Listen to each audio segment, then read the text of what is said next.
बिस्मिल्लाहिर्रहमानिर्रहीम। अस्सलाम वालेकुम प्यारे भाइयों और मेरी बहनों, हर मुसलमान का ये ईमान है कि कुरान में हर बीमारी की शिफा है, क्योंकि ख़ुद अल्लाह ताला कुरान पाक में फरमाता है, जिसका तर्जुमा है हमने कुरान में जो कुछ उतारा है वो मोमिनों के लिए शिफा और रहमत है, और साथ ही फरमा दिया कि ये जालिमों के लिए रहमत और शिफा नहीं है। अब सवाल ये पैदा होता है कि कुरान पाक हमें फ़ायदा क्यों नहीं देता। तो इस हवाले से हमारी एक बहुत बड़ी गलती है जिसका इर्तिकाब तकरीबन हर कोई करता है। इसी वजह से कुरान पाक का फ़ायदा नहीं होता।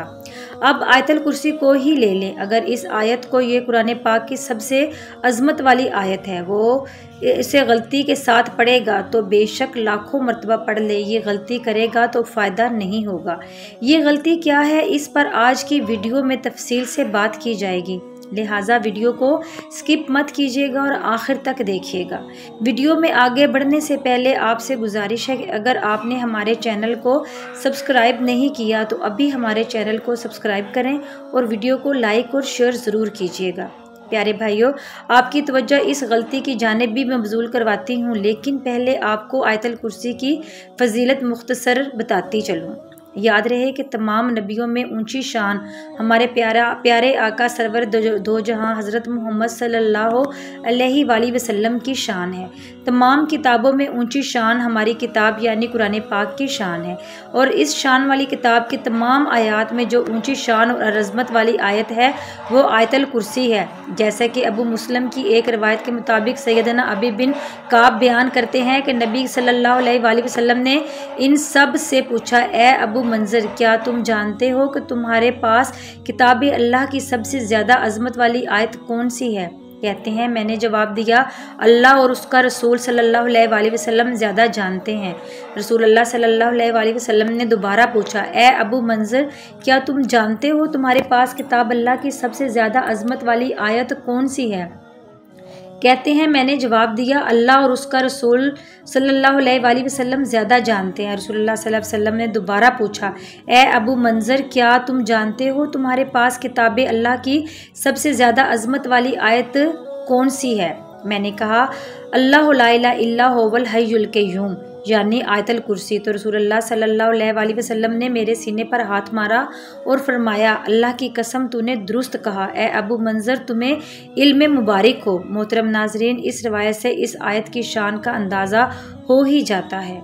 इसके और भी बहुत से फ़ज़ाइल हैं। रिवायात में आता है कि इस आयत में अल्लाह ताला का इस्म आज़म है, और इस्म आज़म की खसूसियत ये है कि जब इसके ज़रिए अल्लाह से दुआ की जाए तो अल्लाह ताला कबूल फरमाता है।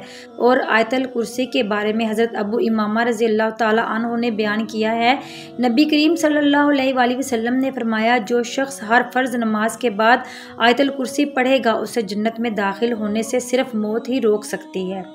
इसी वजह से हर फ़र्ज़ नमाज के बाद आयतल कुर्सी की तिलावत का हुक्म दिया गया है, और उसको पढ़ने वाले और जन्नत के बीच में सिर्फ मौत का फासला होता है। नाज़रीन, अगर किसी मुसलमान से पूछा जाए क्या वो जन्नत में जाना चाहता है तो उसका जवाब हमेशा इस्बात में आएगा। और हमें प्यारे आका सल्लल्लाहु अलैहि वसल्लम ने इस आयत की ये फजीलत बतलाई है कि अगर उसको हर फ़र्ज़ नमाज के बाद पाबंदी से पढ़ा जाए तो मरते साथ ही वो शख्स जन्नत में जाएगा। लेकिन फ़ज़ाइल तो तभी हासिल होंगे जब हम वो गलती नहीं करेंगे जिसका तज़किरा वीडियो के आगाज़ में हुआ। तो चाहे आपको बताते चलते हैं कि वो गलती क्या है। नाजरीन, गौर से सुन लें कि अक्सर लोग जब आयतल कुर्सी पढ़ते हैं तो वो बग़ैर औज़ु बिल्लाह और बिस्मिल्लाह के शुरू कर देते हैं।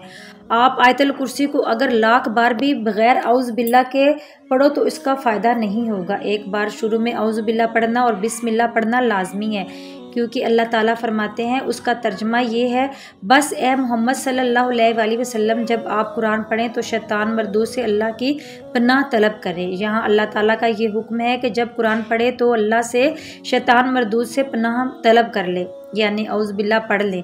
यानी कुरान पाक के अंदर ख़ुद अल्लाह ताला इस बात का हुक्म देता है कि जब तुम कुरान पढ़ने लगो तो औज़ बिल्लाह पढ़ो।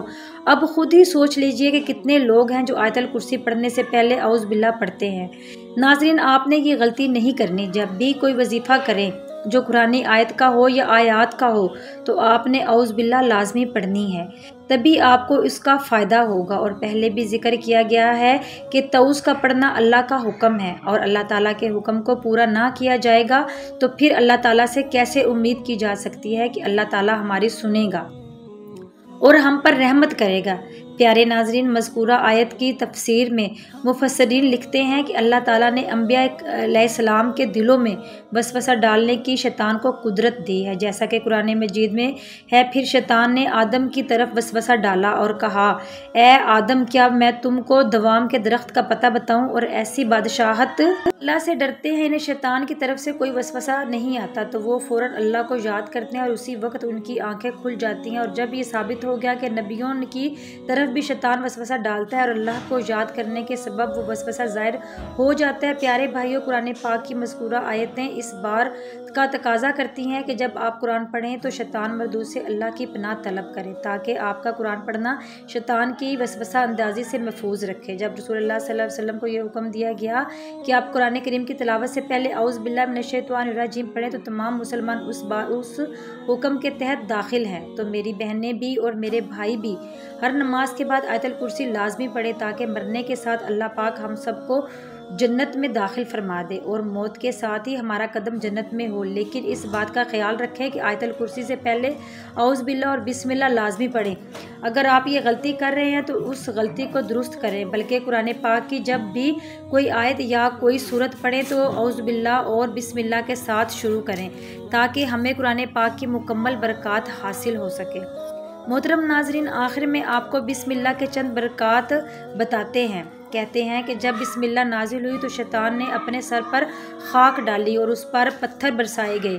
اللہ رب العالمین نے اپنی عزت اور جلالت کی قسم کھائی کہ جس کام میں بھی میرا یہ برکت والا نام لیا جائے گا برکت ہوگی، جیسے بیماری پر پڑھا جائے گا شفا ہوگی، جو اسے پڑھے گا جنت نصیب ہوگی۔ ایک حدیث میں صلی اللہ علیہ وآلہ وسلم حضرت ابو ہریرہ رضی اللہ تعالیٰ عنہ سے فرمایا، اے ابو ہریرہ رضی اللہ تعالیٰ عنہ، جب تم وضو کرنے لگو تو بسم اللہ کہہ لیا کرو، کیونکہ نگہبان فرشتے جب تم تک نیکیاں لکھتے ہیں گے یہاں تک کہ وہ وضو مکمل کر چکے ہیں۔ جب قیامت کا دن ہوگا اور اس امت کے اعمال تولے جائیں گے تو ان کی ایک ایک رکعت دوسروں کی 1000 بار نیکیوں سے بھی بڑھ جائے گی، جس پر لوگ تعجب کریں گے تو ان سے کہا جائے گا کہ ان لوگوں کی نماز میں بسم اللہ تھی۔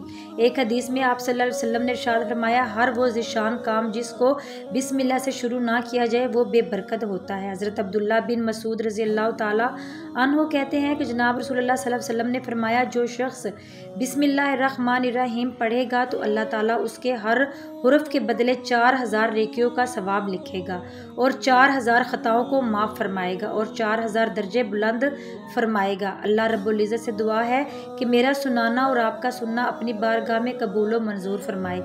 آمین ثم آمین یا رب العالمین۔